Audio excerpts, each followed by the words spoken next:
हैं ना उनके सुपरस्टार क्या हैं। एक लड़की को फोन करके उसको उसकी औकात बता रहे हैं कि तुम मेरे फिल्मों में काम करने के लायक नहीं हो, तुम्हें मेरे अपोजिट फिल्म नहीं मिल रहा है, तुम्हारी औकात नहीं है कि तुम 2.5 लाख 3 लाख रुपए कमा सको, तुम्हारी ये औकात नहीं है, तुम्हारी वो औकात नहीं है। तुम्हारी क्या औकात है ना, ये तुमने आज मुझे बताया है खेसारी लाल यादव। अगर तुम मेरे सामने आके अगर ये मुझे बोलते हैं ना, तो जहां तुम होते ना वहीं तुमको मारती मैं, और इतना मारती ना कि तुम्हारी औकात तुमको मैं वहां बताती। जो तुम कह रहे थे ना मुझे मेरी क्या औकात है, तुम्हारी औकात मैं बताऊंगी, बहुत जल्द बताऊंगी।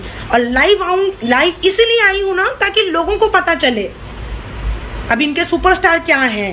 फोन करके मुझे धमकी दे रहे हो, मुझे समझा रहे हो बेटा ऐसा करके पब्लिसिटी नहीं, मेहनत से करो, मेहनत से पब्लिसिटी, मेहनत से आगे आओ। तो तुम लाए हो मुझे 5 साल से यहाँ से, अपने मेहनत से यहाँ पे आई हूँ, अपने मेहनत से जगह बनाई है मैंने, तुम्हारी तरह नहीं।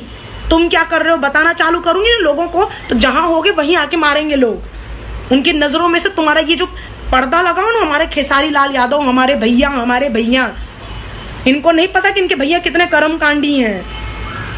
तो ये जो आपने जो कॉल करके जो बताया है ना मुझे, ये आपने सही नहीं किया है। क्योंकि और कोई हीरोइन स्टैंड ले या ना ले, कोई हीरोइन कुछ और बोले या ना बोले, मैं बोलूंगी, क्योंकि मुझे वो आपका इंटरव्यू बुरा लगा, मैं रिएक्ट करूंगी।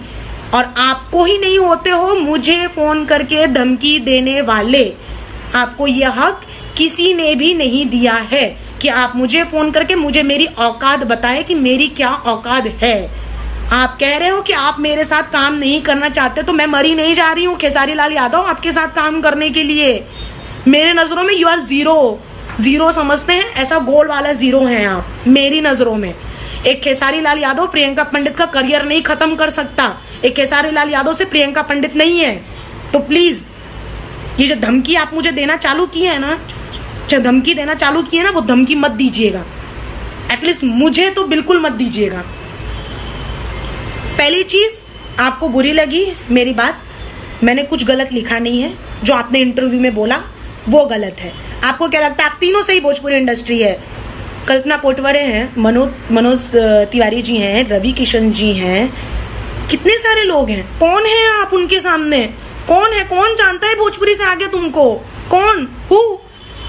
अगर आप कह रहे हो ना भोजपुरी को किसी ने बहुत ज्यादा फेमस किया है, तो वो सिर्फ रवि किशन जी हैं, मनोज तिवारी जी हैं, कल्पना पोटवरे जी हैं, और कौन है? भोजपुरी से बाहर निकलो, कोई जानता तक नहीं होगा। मुझे तो भूल जाओ, मैं तो कुछ नहीं हूँ। आप कहते हो ना मैं कोई सुपरस्टार नहीं हूँ, मैं स्ट्रगलर हूँ, मेरा कुछ नहीं हो सकता, मेरा तो कुछ नहीं हो सकता। आपने क्या कर लिया?